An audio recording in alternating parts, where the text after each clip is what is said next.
Yo, what is up guys? It's me, Exactly. How you guys feeling today? I'm feeling pretty good. I hope you guys are feeling just as good, because we back on that quest for that 200K. I told you guys that we hit a million within a year. You can think that I'm crazy, but I know what's going to happen. You gotta speak it into existence. If you don't, then that's a new move. Shout out Chris Move. Anyways though, we gotta talk about some things today. So, let's just talk about the things that we gotta talk about. Lavar Ball is starting a basketball league, the BBB league. I mean, honestly, who is going to join the BBB league instead of going to play for some of these prestigious colleges you got out here? What incentive do they have to do that? It says right here that they can only make up to, is that 10K per month? Wait, they can pay bands off this? Ball said his Junior Basketball Association, which is fully funded by his Big Baller brand, plans to pay the lowest ranked player a salary of $3,000 per month and the best player $10,000 per month. So one guy gets 3K and another guy gets 10K and everyone else gets somewhere in between, depending on how good you are. That changes everything. This could honestly be my chance. I had hoop dreams as a kid. This could be my gateway, the thing I needed to come out so I can rejuvenate that dream of hoop dreams, making it to the NBA. In the meanwhile, I'm getting paid bands at the same time. I can make up to 10K a month playing for Lavar Ball in his league. I'm not even gonna front, I ain't getting that full 10K. I won't be the best player. I'm a bit rusty, but your boy can hoop a little bit. I'm gonna be making probably around 7, 8K. See, watch this right here. Watch this right here. Roberson. And all it says I gotta do is, wait, hold up. Only for nationally ranked players coming out of high school.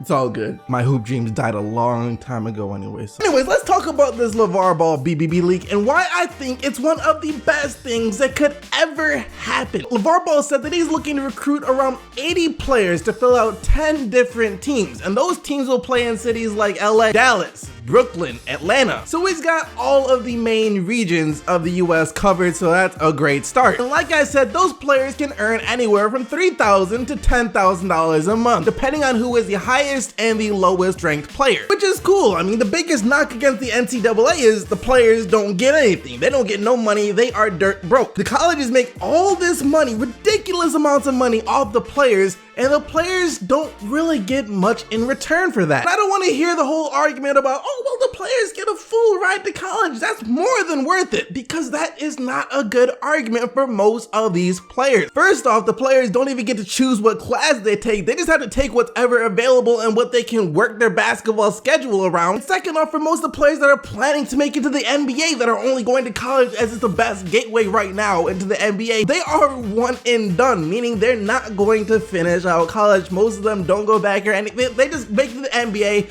and then they're, set. They could care less about the scholarship itself. This is just a means to an end for them. Their gateway, their 1 year of community service kind of before they make it into the NBA. That's a big part of the reason why Lavar Ball said that he decided to make this league. Those kids who are one and done, they shouldn't be there with the NCAA trying to hold them hostages, not allowing them to keep their jersey they wear while selling replicas of them in stores. So our guy isn't going to Florida State for a year, he's gonna come to our league. It is pretty messed up the NCAA doesn't even let the college players keep their jerseys. I mean, that is kind of messed up. So this is a huge thing right here. I mean, the $3,000 to $10,000 a month, that's going to sound really nice. I'm sure that sounds nice to a lot of people right now. But then you have to remember that this isn't a full year-round job. They're not going to be working this 12 months a year. We don't know how long this league would last for a season. It's probably going to be 3 to 5 months at the very most. So at most, they're going to be earning $15,000 to $50,000 for the year. And that's before taxes. So after taxes, looking like $10,000 to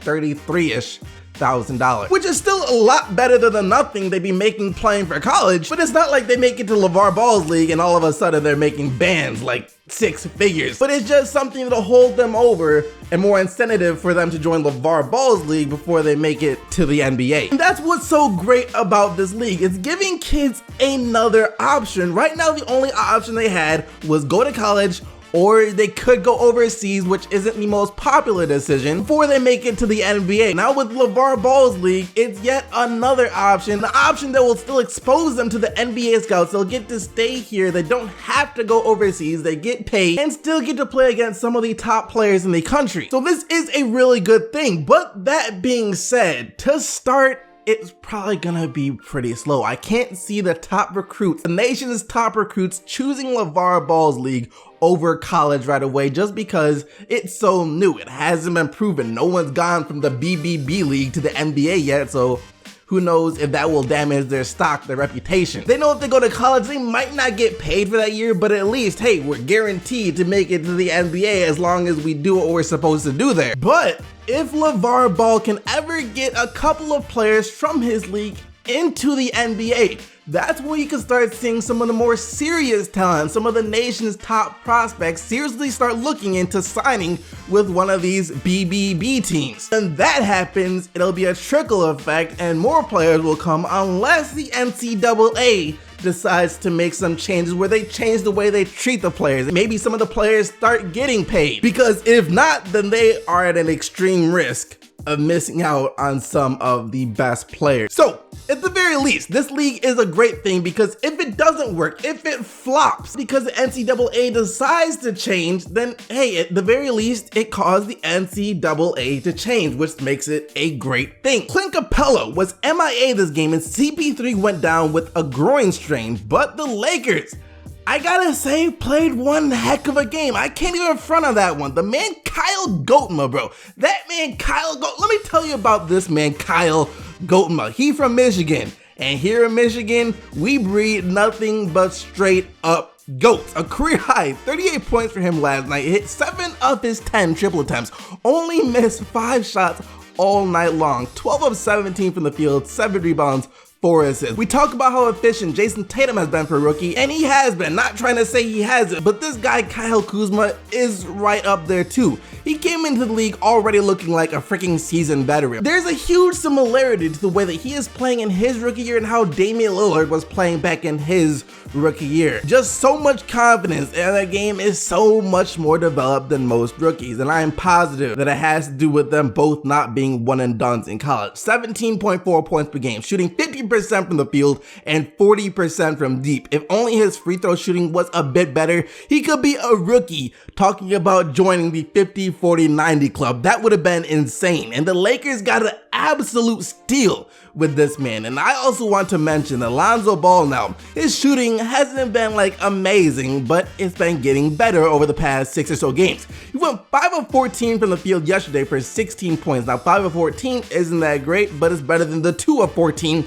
he was shooting earlier in the year. There's no disputing that, but this was his worst shooting game over the past few games. He was 6 of 12 in their last game, 5 of 11 the game before that, 6 of 13 the game before that, 2 of 5, 5 of 11 again. He is progressing, and that is really the only knock that people have had against him so far, was that he couldn't shoot, but he is showing signs of turning the corner on that, which is amazing for him. He was great last night. He had a huge block on James Harden, and as a Harden fan, that pained me to see, but it was great D from Lonzo. Harden, though, did have 51 points, and he was trying his best to get Houston to win. It just wasn't happening against the Lakers last night. 122-116 the final score, as the Rockets' 14-game winning streak came to a tragic end. No Donovan Mitchell for the Jazz, and Steven Adams returned for the Thunder, and these are the type of games that give us all false hope. These are the games that'll have some Thunder fans thinking that they finally turned the corner and now an elite team in the NBA. And as much as I would like to think that myself, I just can't yet. I need to see more games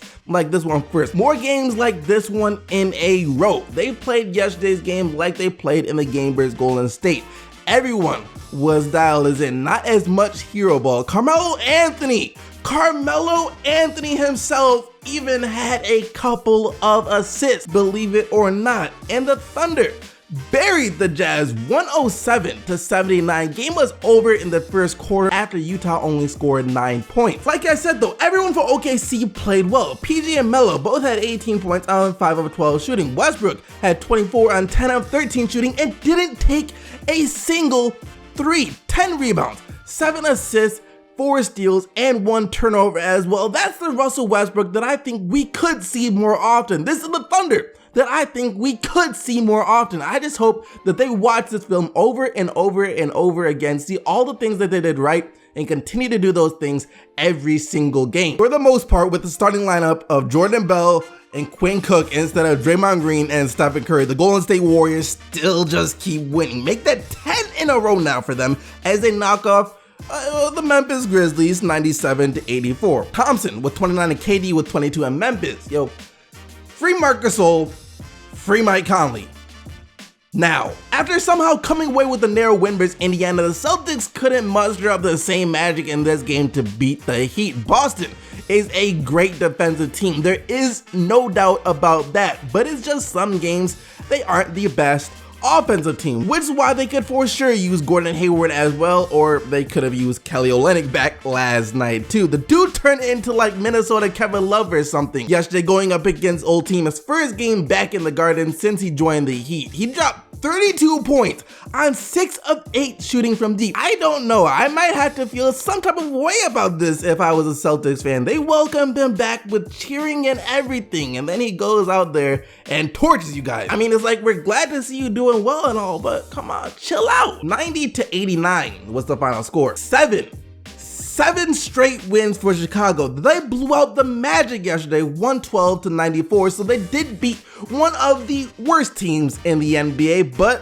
they blew them out too, and that is what you're supposed to do when you're playing good basketball, going up a team that isn't playing good basketball. Chris Dunn has still been amazing. 15 points, 7 assists, 6 rebounds, and 3 steals. I don't think anyone predicted that he would be having this type of season that he has been having, and I don't even think the Chicago Bulls expected him to be this good when they traded for him. Chicago, before the season started, were still saying they had faith in Cameron Payne to be their point guard of the future. Cameron Payne. If it weren't for Oladipo, Dunn would be a pretty serious candidate to win the Most Improved Player award. Speaking of Oladipo though, the Pacers bounced back last night after their heartbreaking loss to the Celtics a couple nights ago. They needed this win, 105-95 over the Hawks, and the Hawks needed this loss to keep them solidified as the worst team in the NBA. Oladipo with 23 points on the night, but Miles Turner was good as well with 20 points and 3 blocks. But Indiana still needs to figure out what they want to do with the whole Turner and Sabonis thing long term though. I don't think they can keep both those guys happy forever. It's crazy. Last year I was saying that Portland had too much offense and needed more defense. This year I think they need to keep their defense where it has been. They've been greatly improved there,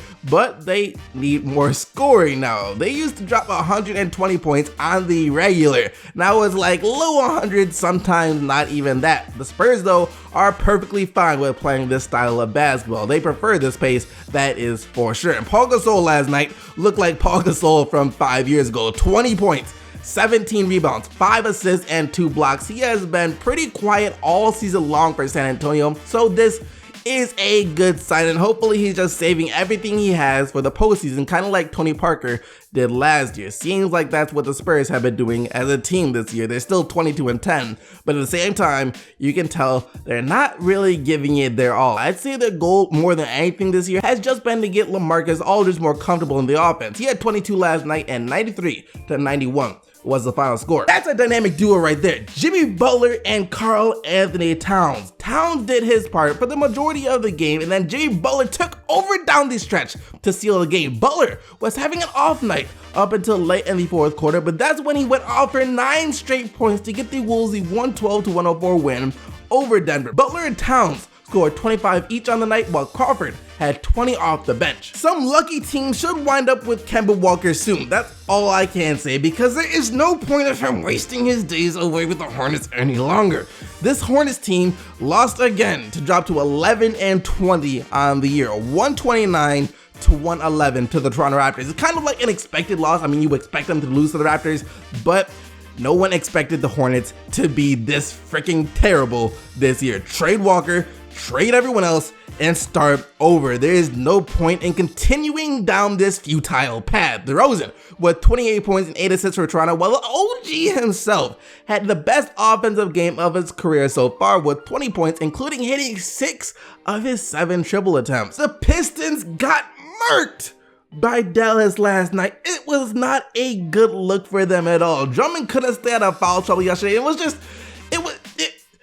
No excuses, it was just a bad game. Let's leave it at that and move on. 110-93 was the final score. Harrison Barnes with 25, while Dennis Smith Jr. returned after missing his past few games to score 15. The Clippers beat the Suns.